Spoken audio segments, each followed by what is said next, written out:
Армысыздар, құрметті тыңдарман, эфирде Дара тұлға бағдарламасы. Бүгінгі біздің қонағымыз психолог маман Алтын Табылдықызы. Алтын, қош келдің студиямызға.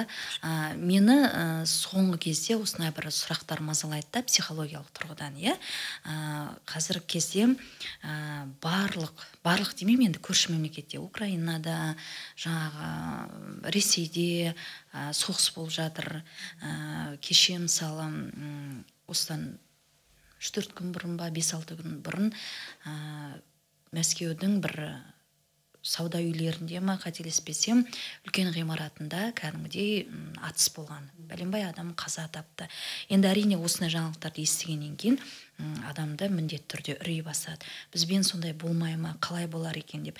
Жалпы мен осы сұрақты қойып отырған себебім, әр адамның мысалы ішінде өзінің бір, қалай деп айтсам екен, әлсіз тұсы болады ғой. Сол әлсіз тұсы мысалы кейбір адамдарға осындай жағымсыз жаңалықтар әсер етеді, кейбіреуіне әсер етпеуі де мүмкін. Мысалы сондай өздерінің әлсіз сезінетін адамдар, жалпы болмысынан осындай жаңалықтар психологиясына әсер етпей қоймайды. Сондай кезде енді қалай адам өз-өзін соған былай ұстай білу керек, қалай сондай қорқыныш, үрейге бой алдырмау керек. Қош көрдік. Жаңа сен айтып отырған нәрсе туралы мен естідім. Ол нәрсе, білмеймін, қай адамға болсын, жақсы не бермейді, сезім дейміз ба, жақсы қабылдай алмайсың ғой ондай нәрселерді. Бірақ сенің сұрағыңа байланысты ол бір көтере алмайтын адамдар деп отырсың ғой енді, олар мүмкін жаңағы, мысалы мен өзім бала жәбірлеп атырған видеоларды, немесе кино, фильмдерде болсын, сондай бір кішкентай жерде баланы қинап атқан нәрсе болсын, даже жай ғана балаға ұрсып атқан картиналар болсын, видео болсын, мен көре алмаймын.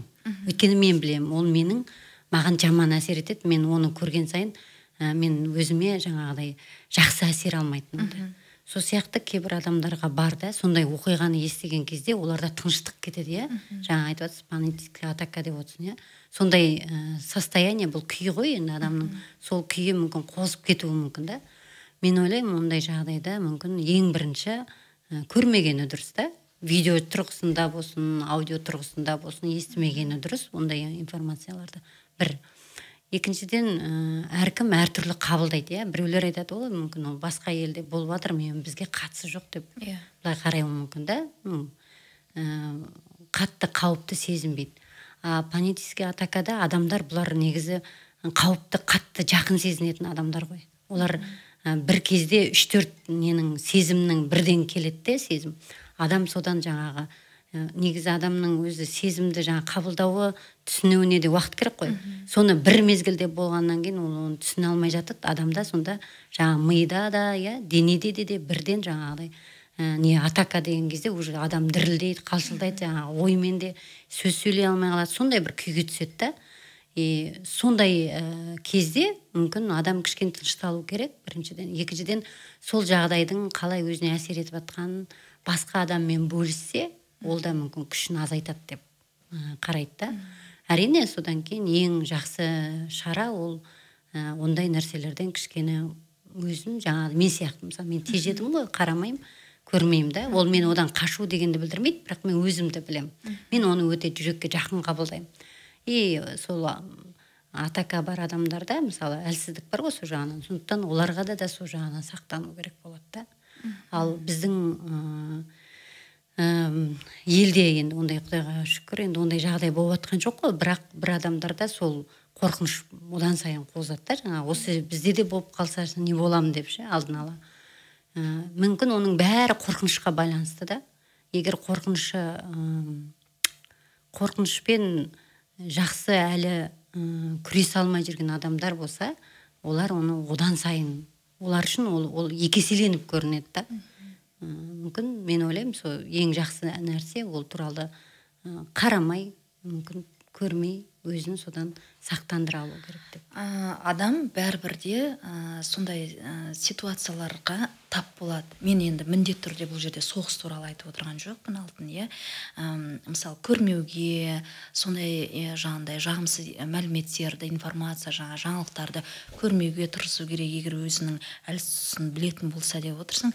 Бірақ ерте ме кеш пе адам бәрібірде соған ұқсас немесе жаңағы енді өзінің басынан өтпей ақ қойсын, бірақ енді болады ғой, мысалы көршің болсын, басқаң болсын, әртүрлі бір жаңадай көріністерге куә болып жатады. Енді ол қашанғы сонда сол нәрседен қашады. Адам қалай күресе білу керек. Өйткені оның барлығы былайша айтқанда неизбежно. Біз білмейміз ғой, қазір 5 минуттан кейін көшеде қазір не болады, кіммен қандай жағдай болады, қоғамдық көліктерде әртүрлі адамдар болады, бір-бірімен қырылып жатады, төбелесіп жатады, неше түрлі сөздер айтып жатады. Сондай кезде дегенмен адам күресе білу керек қой, не істеу керек?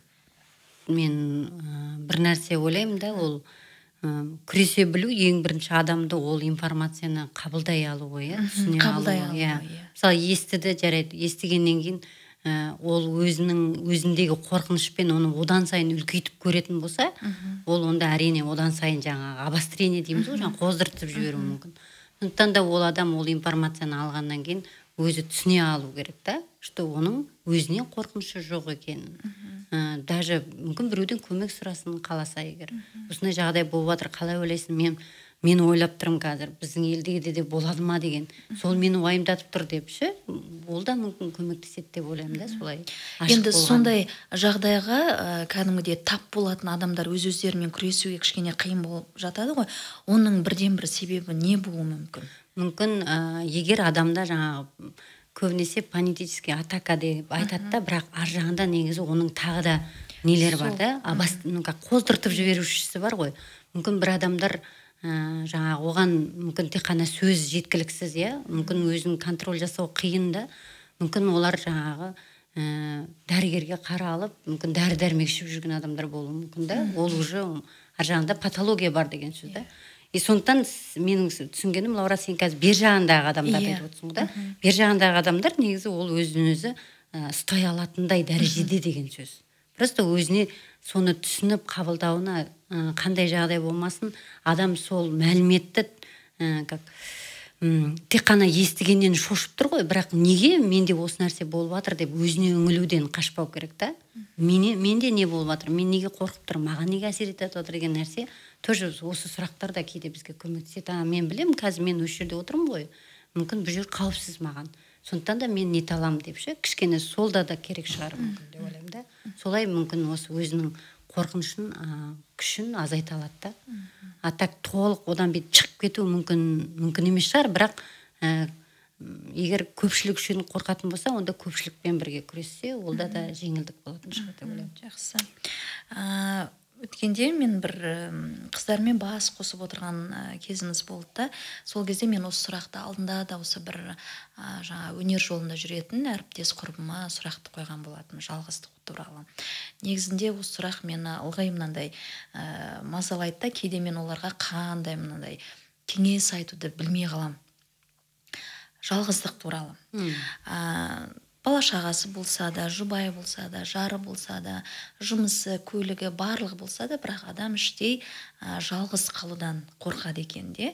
И қалай деп айтсам екен, созависимость дейді ғой, жаңағы біреуге тәуелді болудан, жаңа мен жалғыз қалудан қорқамын, мен сол адамды жоғалтудан қорқамын дейді де, жаңағы толықтай өзінің өмірін сол адаммен байланыстырады, иә. Сол жалғыздықтан қорқудың бірден бір себебі қандай, қалай күресе білу керек, рухани тұрғыдан, сол туралы мынандай бір психологиялық тұрғыдан, рухани тұрғыдан оймен бөліссең. Иә, негізі бұл сұрақта негізі көп қойылатын сұрақ ше, Лаура, иә. Әртүрлі біреулер негізі көп тез жауап беріп жатқан кездерде бар бұл сұраққа. Жалпы негізі жалғыздыққа байланысты айтылатын нәрсе ол мынау да, адам негізі жалғыздықты ол сезім ғой. Біреулер өзін жалғыз сезінеді, біреулер айтады да, мен жалғыз қалғандаймын. Ол мүмкін қалай адамның өзіне біреуге керек болуды сезінеді. Иә, сол нәрсе бар ғой. Жалғыздық дегенде сол жүреді. И мысалы, мен ойлаймын, жалпы адам негізі өзі жалғыз қалғаннан, өзінен қорқатын болса, жалғыздығынан, өзінен қорқатын адам, өзінен қашатын адам, ол мүмкін жалғыздықтан қорқады. Өйткені жалғыз қалған кезде мен өзіммен кездесем ғой. Егер адам шын өзін-өзі қабылдай алмайтын адам үшін ол қиын. Ал өзін қабылдап түсіне алатын адам үшін ол қорқынышты емес, жалғыздық. И жалпы адамдар жалғыздықты әртүрлі нәрсемен толтырғысы келеді, иә? Біреу айтады жасанды, біреу уақытша, иә? Біреу жаңағы бір заттармен, тіпті жан-жануармен, иә? Біреу итпен, біреу мысықпен дейді, мысалы. Бірақ мен ойлаймын да, адамның жаңа айттың ғой сен рухани тұрғыда деп ше. Рухани тұрғыда егер алатын болсақ, адам негізі жалғыздықты сезінеді, өйткені адам Құдайдан ажыраған ғой ол баста. Сондықтан да ол Құдаймен адамның бірге болған уақытын, қазір біз қасымызда Құдай жоқ қой мысалы. Сондықтан да оның орнын Құдай ғана толтыра алады. Сол мұқтаждықпен былайша айтқанда туылдық та. Біз сондықтан да оны түсініп, қабылдап, оны жаман деп көруге болмайды. Қайта енді әрине біреулер даже сен күйеуге шығып, қасыңда күйеуің болсаң да, сен өзіңнің жеке шекараң бар ғой. Ол жерде сен өзіңді жалғыз сезінесің. Өйткені ол сенің дамуың үшін. Дұрыс па?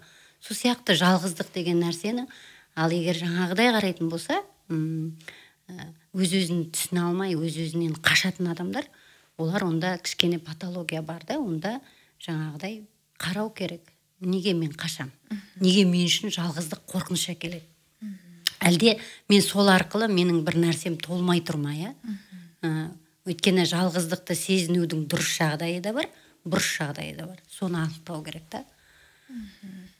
Дұрыс жағдайы қандай? Дұрыс жағдайы деп отқам жаңа да, шын айтқанда, біз адам, біздің ішкі жаңағы жан дүниеміздегі тек қана біз жалғыз, шыны керек, Құдайға келгенде де дүниеге жалғыз келдік, кеткенде де жалғыз кетеміз, иә.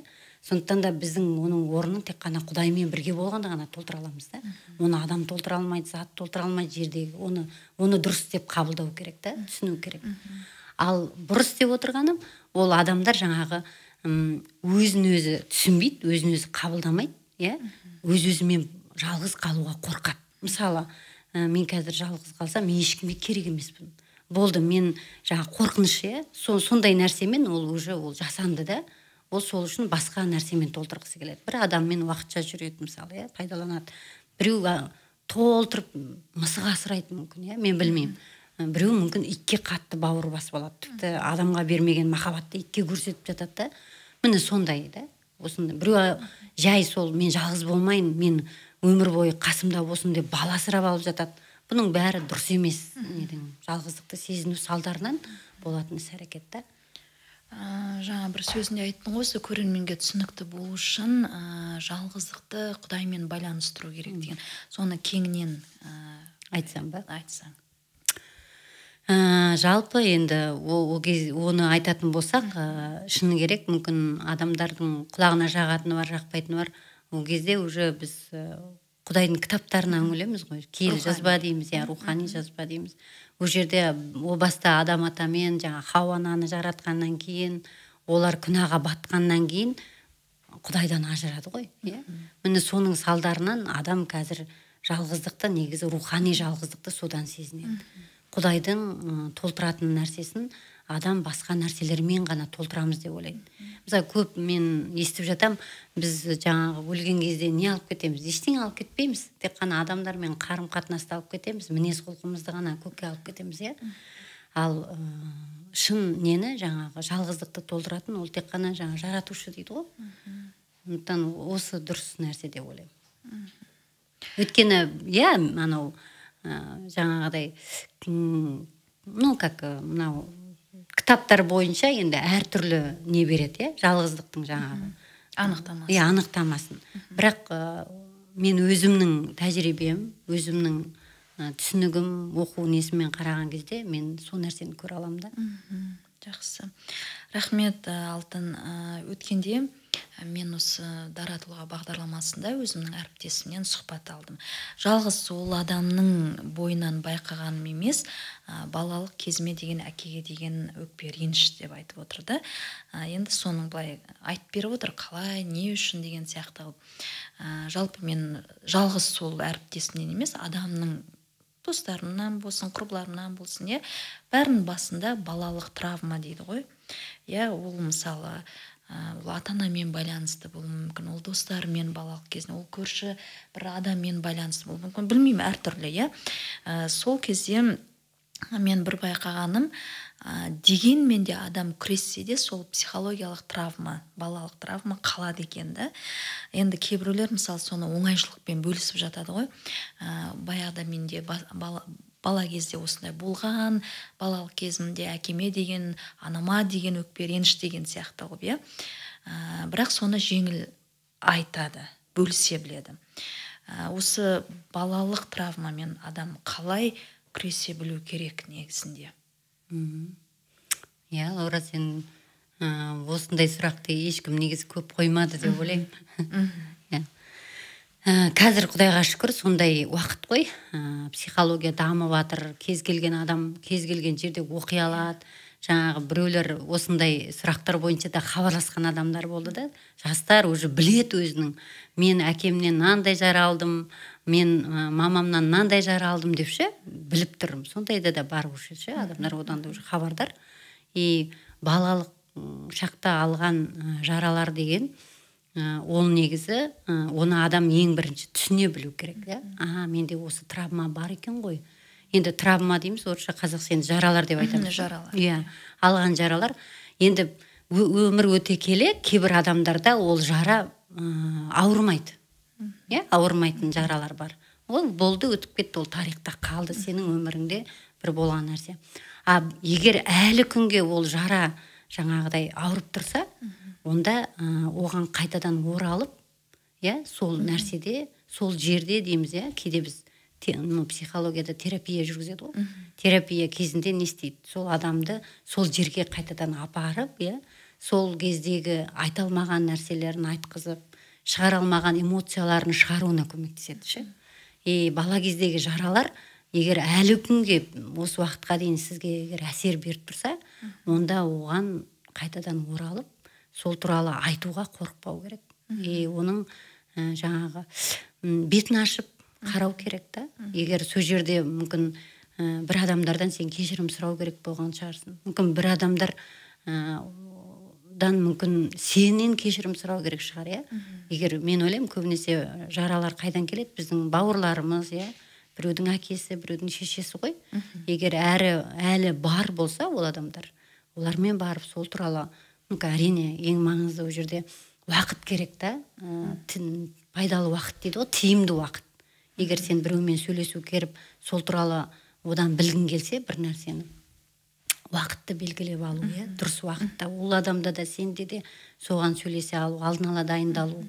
Және де сол қандай жағдай болмасын, сен шыдайсың ба, соның айтқан нәрсесін қандай болып, мүмкін ол қабылдау да мүмкін, қабылдамау да мүмкін, сен соған дайынсың ба, соның бәрін қарап алып, саралап алып, сосын барып сол туралы сөйлесуге болады. Алдымен өзіңді дайындап. Балалық кездегі алған жаралардың көбісі негізі автоматты түрде өзі күшінен айырылады, өйткені одан да басқа қатты жаралар алған кезде. Ал оның жара өте қатты алған жара, ол әлі күнге жаңағыдай білініп тұрады ғой. Сол туралы айта бересің. Сол кезде адам ойлану керек, мен неге осы нәрсені қайталай берем? Ол жерде менің нем бар?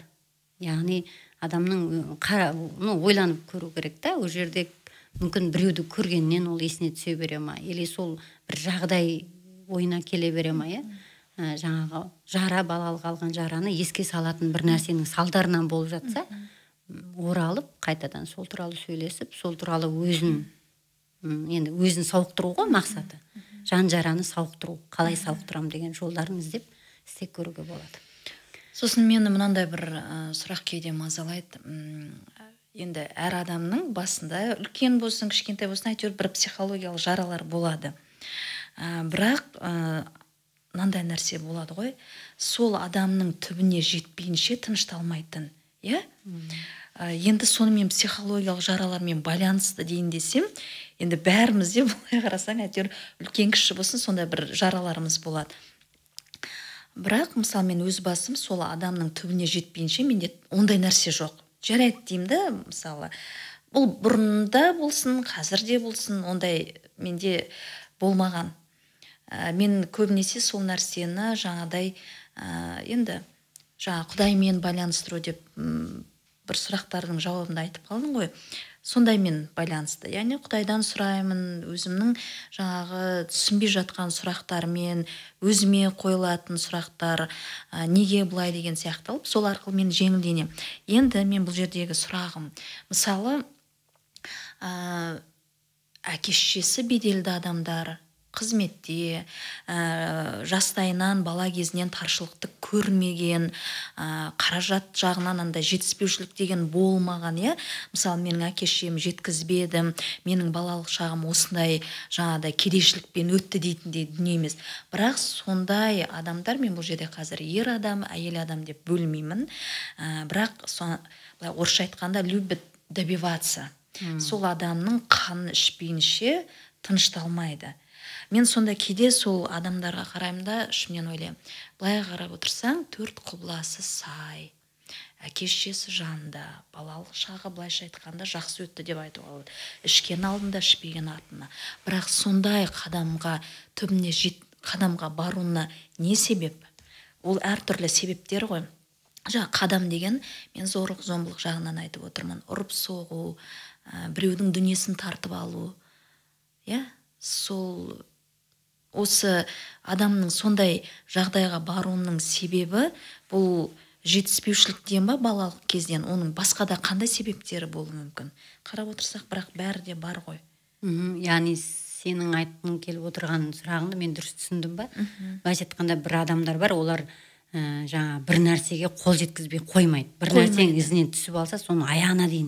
Ол жұмыс жағынан емес, ол адамның мысалы өзінің кегін жібермеу ғой. Кегін жібермеу деген. Түсіндім. Тынышталар емес. Негізі бұл жаңа сен айтып отырған, сен жараға байланысты айттың ғой негізі бұны. Жараға байланысты айтқанда шын негізі мынау адамның жан дүниесі деп сыртқы сенің айтып жатсың жағдайы жақсы болды, 4 құбыласы түгел болды дегенмен, кейде мен сондай нәрселерді көремін, адамда бәрі болғанмен, бірақ ішкі жан дүниедегі қалауын, керегін, рухани байлық дейміз ғой, мысалы, Мысалы, біреудің әкесі өмір бойы қасында, бірақ әкесінің бар екенін сезінбеуі мүмкін. Түсінесің бе? Сезінбеу. Бір үлкен кісі маған айтты оны. Мен әке-шешем бар дейді. Олар мен жақсы көретін білем дейді. Бірақ мен олардың дейді, мені жақсы көретінін сезінбегем дейді. 20 жыл әке-шешесімен бірге тұрған адам, Қызық та, сол сияқты рухани жағынан олар тәни бай болғанмен, бәрі болғанмен, әрқайсысы мүмкін шын жылылық алмаса, ол соның орны бос болады ғой. Жаңа жара дегенде де содан келеді. Мүмкін дер кезінде, керек кезінде керекшілігін жанында табылмады дейміз, содан да өкпе болады. Сол сияқты бұл жерде де сен айтып отырғаның жаңағыдай адамдар мүмкін бұл мінезге байланысты. Бір адамдар мінезі қатты әсер береді, кекшілдікке келген кезде олар көбінесе мүмкін біз айтамыз ғой жаңағы бір адамдар бар, жүрегі жұмсақ адамдар, біреулері бар мінез қатты адамдар дейміз, олар тік қой, енді олар тік айта салады, бірақ жаңағыдай енді адамның артына түсіп алып қоймай қойып, соның өзінікін есесін жібермей деген сөз, мүмкін ол негізі кішкене шеттен шығушылық. Әлгінде біз дұрыс деп қарайтын нәрсе, бұл сенің бір құның кетті, или бірдеңен кетсе, сен айтасың ғой бірінші адамға. Түсінбесе, оның желкелеп түсіндіріп, одан алу, ол уже ары қарай уже ерсі қылық болып саналады. Сондықтан да тоже шекарасын анықтаймыз, адам дұрыс істеді ме, дұрыс емес істеді ме. Жаман жағдай болса да, бірақ оның өзінің ғана тұрғысынан жасайтын нәрсесі бар, бірақ басқа адамдікін уже жасап кету, ол уже артық кету деген сөз. Жаңа сен айтып отқан нәрсе уже шеттен шығып кету. адамның артына түсіп алып деген алу уже, да. Иә, мен мынандай айтпаймын, бір жақты болу керек, есеңді жіберіп отыра беру керек деймін. Жоқ. Негізі былай ақыл есі дұрыс, ой өрісі кең түсінетін адамдар, олар сөзбен де түсінеді. Бір-бірін түсінеді, кешірім сұратады, мысалы, иә. Былай айтасың, сол кезде кешірім сұрайды, мысалы, кешір, иә, мен сенен артық кетіп қалыппын, немесе сенің жаңағы шекараңды бұзып жіберіппін деген сияқты, иә. Сондай айтады ғой өзі адамнан. Өзін сен жеткізе білсең, ол адам айта да біледі, ше, түсінетін адамдар. Енді оны сен адам түсінсін, түсінбесін, бірақ сен қоймай оны алуың, ол уже шеттен шығу. Өзінің жаңағы несін, құқығын одан сайын екі есе қолдану болып саналады. Ата-ананың баланың бетінен қақпау деген қандай нәтижелерге әкеп соғады жалпы? Иә, қаншалықты баланың бетінен қазақша былайша айтқанда бізде қазақи тәрбиеде көп айтады ғой. Көбінесе ата-аналар үлкейген кезде балаларға айтады, мен осының бетінен қаққан жоқпын деп айтады. Негізі ол былай еркін айтылған нәрсе да, мағынасы кетіп қалған сөз деп ойлаймын мен, ше. Бетінен қақпау деген сөз ол мысалы шешімге байланысты айтады, иә. Мысалы мен қазір ұлым 17-де, ол айтады, мен екеуміз сөйлесеміз, мамандық таңдайын отыр, иә. Мен мына мамандықты таңдадым, мама, мен осыны оқимын. Жарайды, мен бетінен қақпадым. Осылай болса бетінен қақпау деп айтады. А ол басқаша нәрседе айтады да, бетінен қақпадым. Барлық уақытта сен бетінен қақпасың болмайды ғой. Бір кезде сен айту керексің, балам, мына жерде кешір, сенікі дұрыс емес, болмайды деп, иә. Тоқтататын жерде тоқтату керек. Енді қалай сен тәрбие бересің, бетінен қақпасаң. А бетінен қақпау деген сондай жағдайда айтылады деп ойлаймын мен, ше. Жаңағыдай баламен келісіп, сөйлесіп, бірақ оныкі дұрыс емесін көріп тұрсаң да, бірақ сен оған жол бердің, онда сен бетінен қақпадың. Мен солай түсінемін. Жақсы. Менің осы бір танысым кәдімгідей бір беделді қызметте жұмыс істеді. Кәдімгідей мықты маман болды. Үстінен қарайтын басшысы ешқандай түсініктемесіз алды да, кәдімгідей 4 дәрежеден төмен жаңа қызметін төмендетті. Мықты маман өте. Бірақ орнына басқа адамды қойды. Әрине ол өте қатты сондай назаланып, жаңа бастығына ренішін айтып, сондай бір жағдайлар болды. Кетейін десе, оны күтіп тұрған жұмыс жоқ, басқа ортаға сіңісіп кетуде ол қазір мынандай енді оның бәрі уақыт қой, мысалы, ешкім өзінің жаңағы жақсы бір жұмыс орнынан айырылғысы келмейді. Бірақ жұмысында сондай жағдай туындап отыр. Енді осындай кезде жалпы адамдарда ойда жоқта, мен бұны мысал ретінде айтып отырмын, адамның өмірінде ойламаған жерден бір күрт өзгеретін ситуациялар өте көп болады, иә. Біреуінде жиі болады, біреулерінде ол мысалы бір күтпеген жағдай. Сондай кезде енді адам қалай осы ситуациядан шығу керек? Тығырықтан дейміз бе? Яғни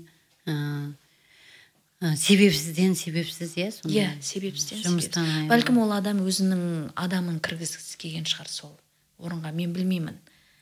Енді солай болу керек деді, болды. Мүмкін кішкене жаңағы нені еңбек кодексіне қарай ғой, негізі. Әрине бірден 4 дәрежені түсіріп, дәрежесін түсіру деген сөз ол асыра сілтеу ғой уже. Әрине адамға қалай болады, әрине өте ауыр болады ондай кезде. Өйткені адам еңбек етіп жүрген кезде де ол еңбек ету арқылы оған көп күш салады ғой. Яғни бұл жерде сенің энергияң кетеді, күшің кетеді, қанша уақытың кетеді. Ол бірден жаңағыдай орнынан айырылып қалды, жұмыстан айырылып қалды. Әрине ең бірінші адамға моральный ущерб төлену керек. Моральдық дейді ғой, ущерб төлену керек. Бір екіншіден ол адамға ойлану керек. Ол жерде қалу керек па? Өйткені сені бағаламайтын жерде сен не істейсің? Бәрібір жаман нәрсе ғой, қайтарылмайтын нәрсе ол. Сен үшіншіден әрине ол кішкене уақыт беру керек өзіне.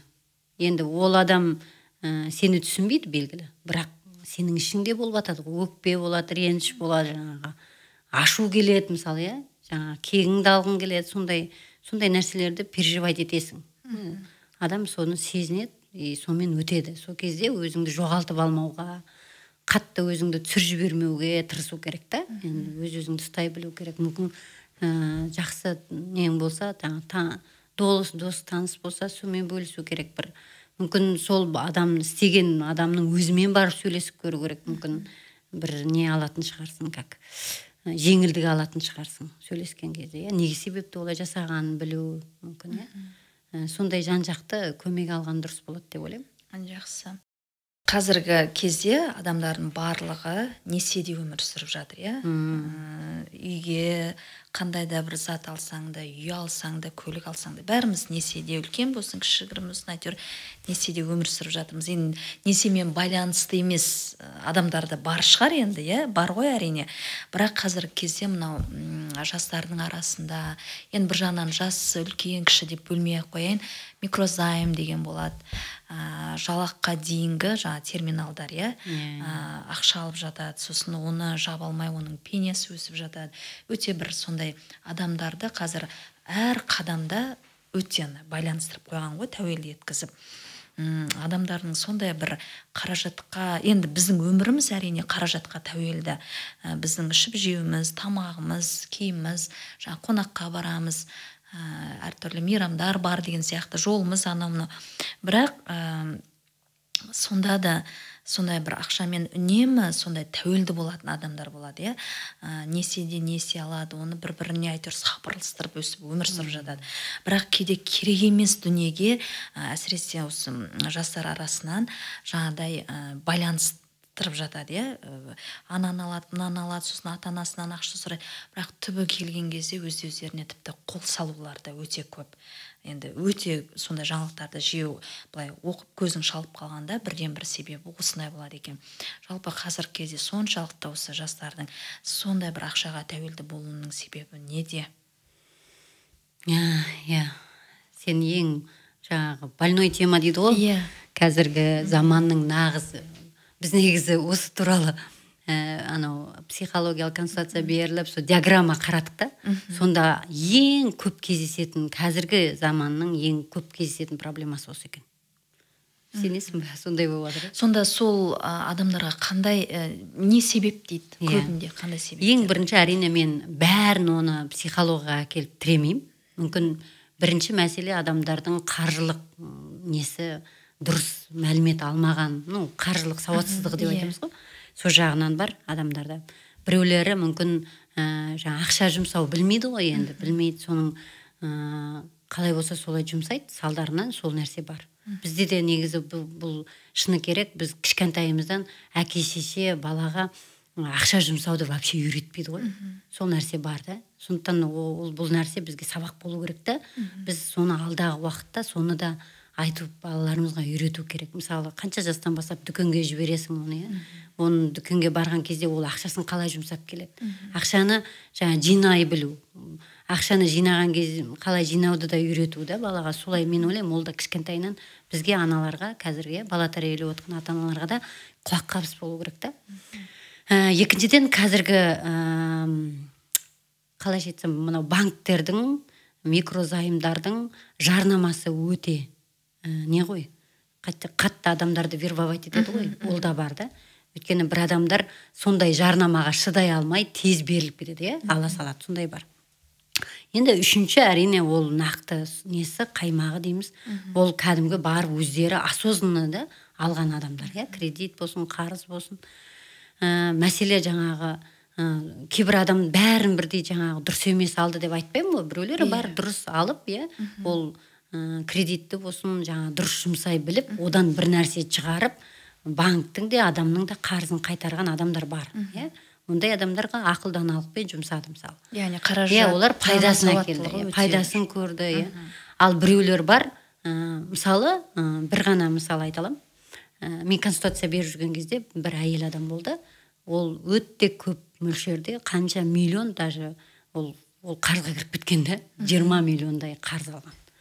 Сосын мен енді ойлап отырмын, мүмкін оған психологиядан неменеге оған консультация керек, ол деген қаржылық мәселе ғой деп отырдым да енді. сөйтіп тыңдай келе, білесіз ба, қызық нәрсе. Енді адамдар бірден айтпайды ғой мәселесін. Сосын сөйлесе келе мен сұрадым да, сіз осы ақшаны жұмсап жатсыз, көп ақша қайда кетті деп ше. Сөйтсем кейін ол кісі айтты да, мен денсаулығыма кетті деп. Сосын мен түсінбей қалдым, неге денсаулығыңызға кетті дегенде, білесіз ба, енді мен ол адам туралы тіке айтпай-ақ қояйын несін.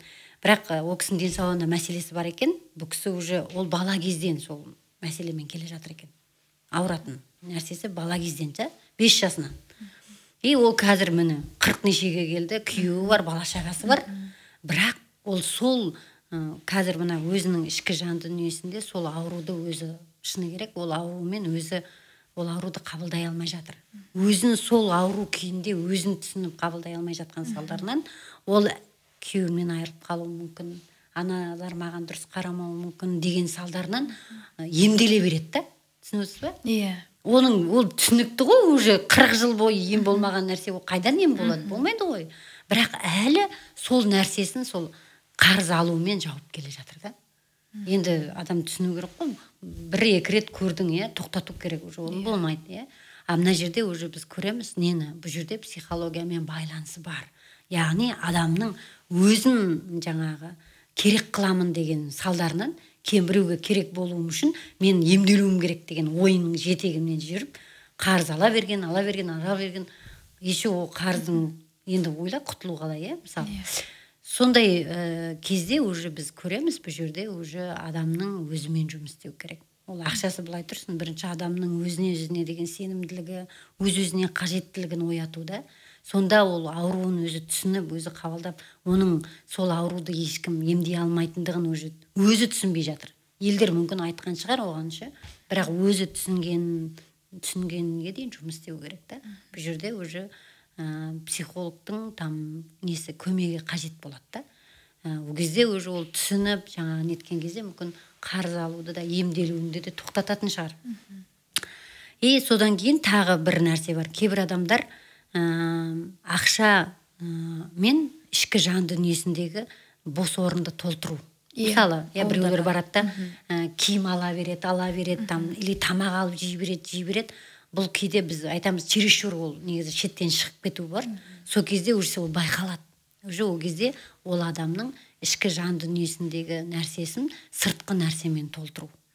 Енді көрініп тұр ғой, сен мүмкін 500 мың теңгеге сен тамағыңа кетсін, сен 5-6 миллион уже кетіп қалған болса, онда уже ол сіз қараңыз, осынша ақша кетіп қапты ғой, қайда кетті бәрі деп сұрағанда уже көрінеді да, мен тамақ алдым, мен киім алдым деген сияқты.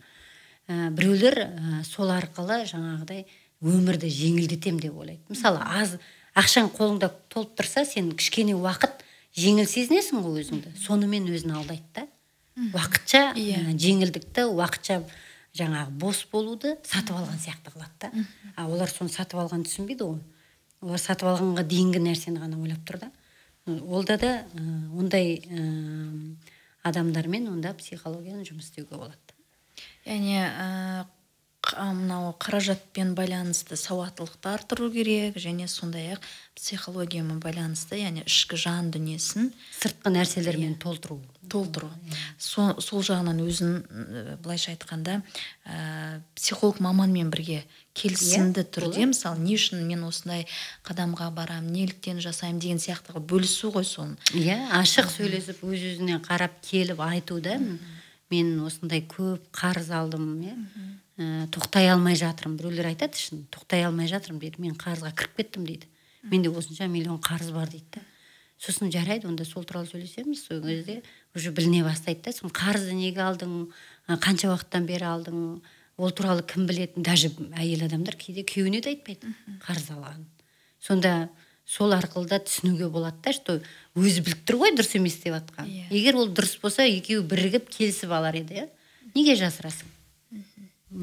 Неге сенің күйеуің білмейді сенің 15 миллион қарыз алғаныңды, мысалы, тоже сұрақ қой, ол да бір адамның өзіне де сұрақ келеді, кейін айту керексің ол кісіге деп ше, ол кісі де білуге. Ал енді жарайды, сол жаңа қарызға батты дейік, жаңағыдай терминалдардан ақша алып деп, енді алды, жұмсады.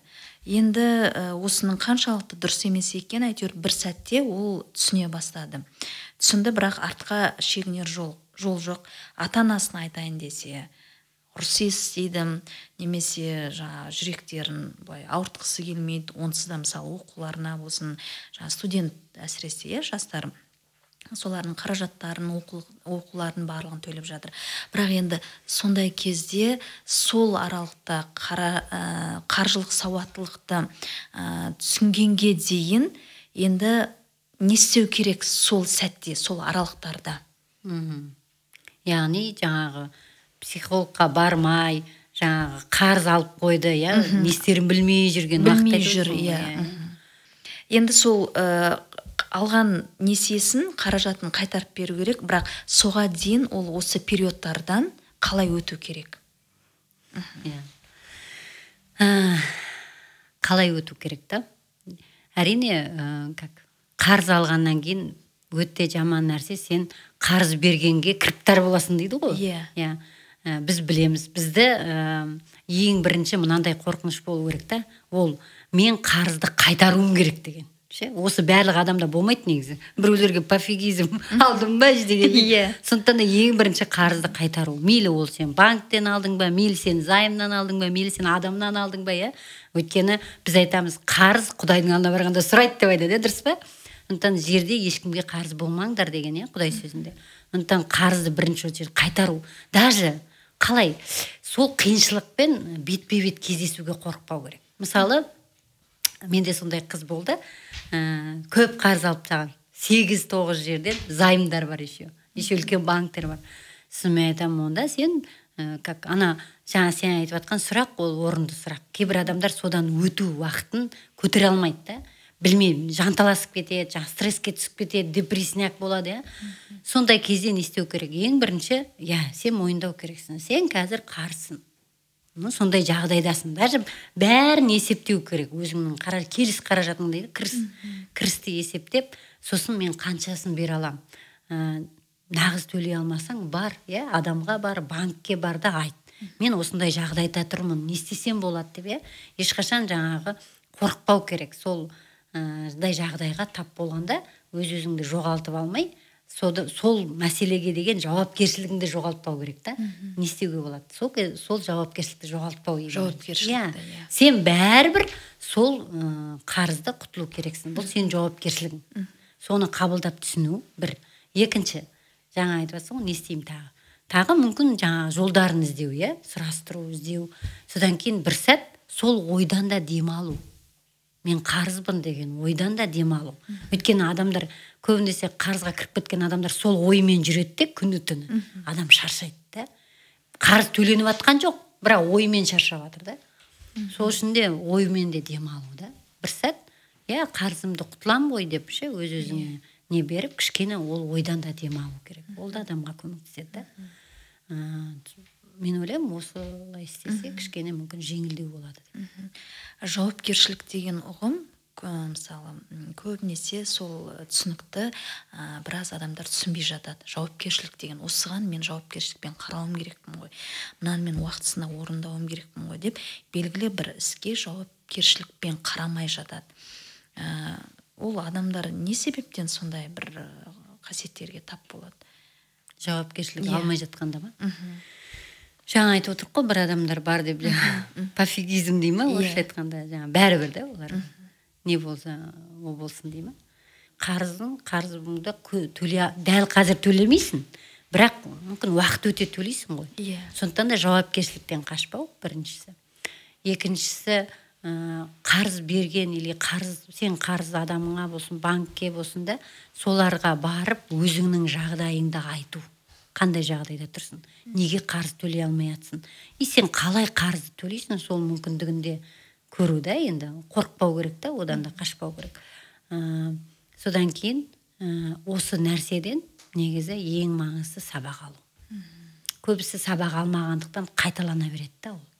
Сен сол нәрсе шын саған сабақ болды ма, сен өз-өзіңнің ой елегіңнен өткізіп, сол нәрседен сабақ алу ең маңыздысы. Жауапкершілік деген негізі сол. Жауапкершіліктің әкелетін нәтижесі ол сабақ алу содан. Шын қарыз алып, оны қайтарып немесе қайтара алмай сабақ алған адамдар, олар екінші оған оралмайды да қарызға.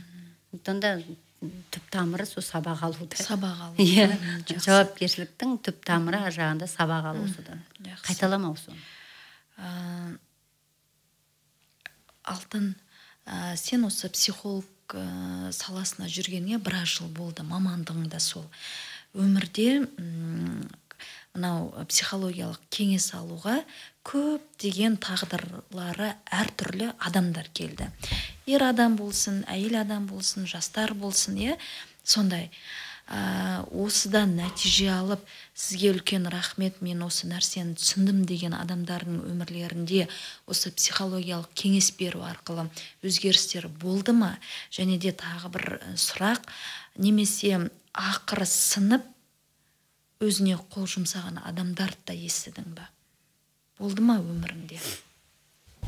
Мен ойлаймын, ол нәрселердің бәрі болды деп ше. Ең бірінші мен жаңағы осы мамандықтың иесі болу біріншіден оңай емес. Негізі мен ойлаймын, адам бұған өзі бетіп таңдап келмейтін шығар. Кейде мен мысалы менің немде, тәжірибемде мені өмір соған алып келді да, шыны керек. Менің жұмысым, мен негізі социология, как социолог дейді ғой, жаңа қоғамда мен көбірек жұмыс істегенді жақсы көретін адам болғам негізі. Көпшілікпен жұмыс істеген. Соның арты айнала келді де мені социология, мені психологияға келді ғой. Маған өте қызық болды. Құдайдың адамды жаңағы адамның миында жаратуы, адамның ойлау қабілетін түсінуі, адамның эмоциясын, адамның күшін білу маған қызықтырды мені ше. Солай қызығушылығы арқылы мен ең бірінші шыны керек өзіме көмектестім. Оның бәрі, білмеймін, басқалар басқа жолмен шығар, маған мен өзіме көмек болып, психологиядан өзіме жауап іздеймін деп мен соған кіріп кеткен адаммын негізі.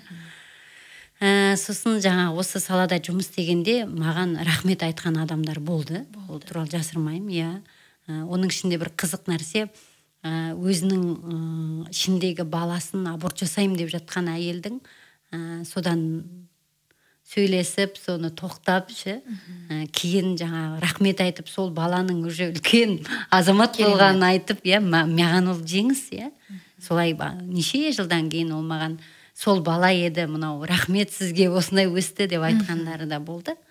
Ол да мен үшін еңбегінің жемісін көру, одан сайын күш қайрат береді ғой адамға. Сосын әрине кейде бізде болады осындай адамдар.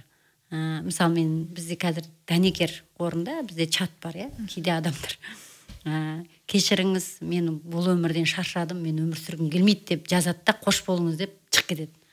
Сол кезде менде сұрақ туып қалады, осы адам тірі ме екен, жоқ өлі ме екен деген ше. Жекесіне шығып, жекесіне шыға алмайсың оның ше. Тек қана сондай нәрселерді оқыған кезде біздің жүрегіміз дік етіп, біз уайымдап қаламыз ше. Не болды екен деп ше. Жекесіне не себептен шыға алмайсыңдар? Осы чат ол анонимный болғандықтан біз оларға тіке шықпаймыз, тек олардың қана бізге келіп тұратынымыз болды. Жақсы. Біз консультация анонимно береміз да. Жақсы. Сондай нәрселер бар.